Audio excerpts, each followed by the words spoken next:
চাকরি প্রত্যাশী প্রিয় ভাই ও বোনেরা, আসসালামু আলাইকুম। বাংলাদেশের অত্যন্ত সুপরিচিত ও সুনামধন্য বেসরকারি উন্নয়ন সংস্থা ব্র্যাক সম্প্রতি নতুন করে একটি বিশাল সার্কুলার প্রকাশ করেছে।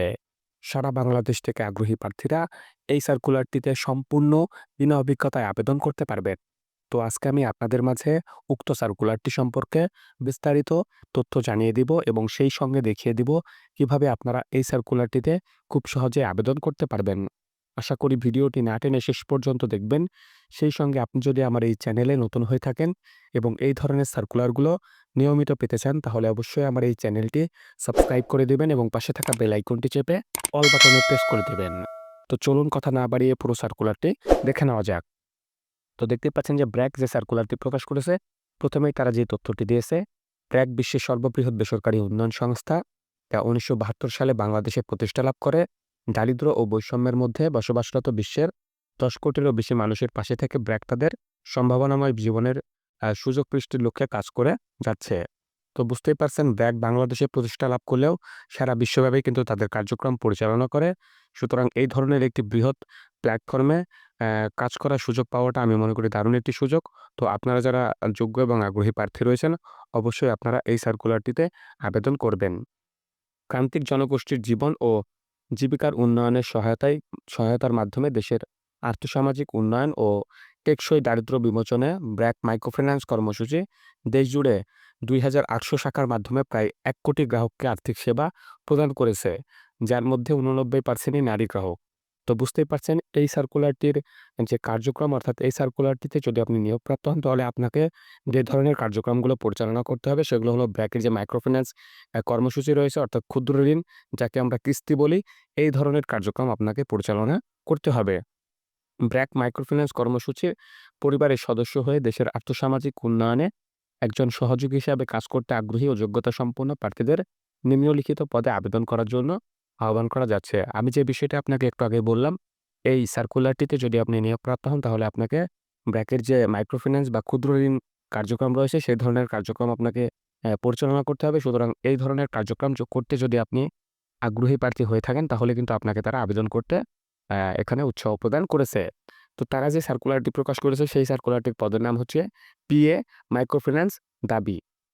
এবং এই সার্কুলারটি বা এই পদটির যে চাকরির ধরন, সেটি কিন্তু চুক্তিভিত্তিক একটি ধরন, অর্থাৎ চুক্তিভিত্তিক কর্মী তারা নিয়োগ প্রদান করবে। অর্থাৎ এই সার্কুলারটির আ আ চাকরির ধরনটি হচ্ছে চুক্তিভিত্তিক, কোনো পার্মানেন্ট বা ফুল টাইম চাকরি নয়। এখানে যদি আপনি নিয়োগপ্রাপ্ত হন, তাহলে আপনার সাথে প্রতিষ্ঠানের পক্ষ থেকে হয়তো একটি বৃহৎ চুক্তি করা হবে এবং সেই চুক্তির মাধ্যমে আপনাকে তাদের সাথে কার্যক্রম পরিচালনা করতে হবে। তো এই পদটির যে সকল দায়-দায়িত্ব রয়েছে, এগুলো আপনারা ভালোভাবে পড়বেন। পড়ে যদি মনে করেন যে এই সার্কুলারটিতে আপনি কাজ করতে আগ্রহী বা কাজ করতে পারবেন, তাহলে আপনার আবেদনটি আপনি সম্পূর্ণ করবেন। আমি আপনাদেরকে যে প্রধান দায়িত্বগুলো রয়েছে সেগুলো আমি আপনাদেরকে পড়ে শোনাচ্ছি। যেমন জরিপ করা এবং সম্ভাব্য খানা চিহ্নিত করতে হবে। জরিপের মাধ্যমে সম্ভাব্য সদস্য নির্বাচন করে ভিউ গঠন করতে হবে। প্রতিদিন শিডিউল অনুযায়ী সঞ্চয় এবং কিস্তি দায় নিশ্চিত করতে হবে। সদস্যদের প্রতিষ্ঠানের নিয়মকানুন সম্পর্কে সুস্পষ্টভাবে অবগত করতে হবে। সদস্যদের লেনদেনের তথ্য যথাযথভাবে পাসবইয়ে নথিভুক্ত করতে হবে। এছাড়া ভিউতে গিয়ে ভিউ কমিটি এবং সদস্যদের সম্মতিক্রমে ঋণ স্কিম প্রস্তুত করতে হবে। রিপোর্ট রিপিট ঋণের ক্ষেত্রে পূর্ববর্তী ঋণের লেনদেন যাচাই এবং ঋণের বর্তমান সক্ষমতা যাচাই সাপেক্ষে ঋণের সিলিং প্রস্তাব করতে হবে। শিডিউল মিস কিস্তি আদায় আদায়ের বিষয়ে সুষ্ঠু পরিকল্পনা করতে হবে এবং বিকেলে বকেয়া টাকা অবশ্যই আপনাকে আদায় নিশ্চিত করতে হবে।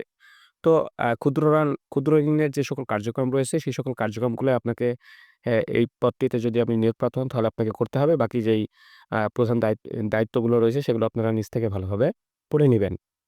তো এই পদটিতে আবেদন করতে হলে আবেদনকারীর শিক্ষাগত যোগ্যতা যেটি তারা এখানে উল্লেখ করেছে, অবশ্যই যেকোনো স্বীকৃত শিক্ষা প্রতিষ্ঠান থেকে স্নাতক অথবা স্নাতকোত্তর পাস হতে হবে। অর্থাৎ আপনি অনার্স, মাস্টার্স অথবা ডিগ্রি মাস্টার্সও যদি পাস করে থাকেন, অথবা ডিগ্রিও পাস করে থাকেন বা অনার্সও পাস করে থাকেন, তাহলে কিন্তু এই পদটিতে আপনি আবেদন করতে পারবেন এবং সম্পূর্ণ বিনা অভিজ্ঞতায় আবেদন করা যাবে। এই সার্কুলারটির কোথাও কিন্তু অভিজ্ঞতার কথা উল্লেখ করে নাই তারা, অর্থাৎ সম্পূর্ণ বিনা অভিজ্ঞতায় এই সার্কুলারটিতে আবেদন করা যাবে।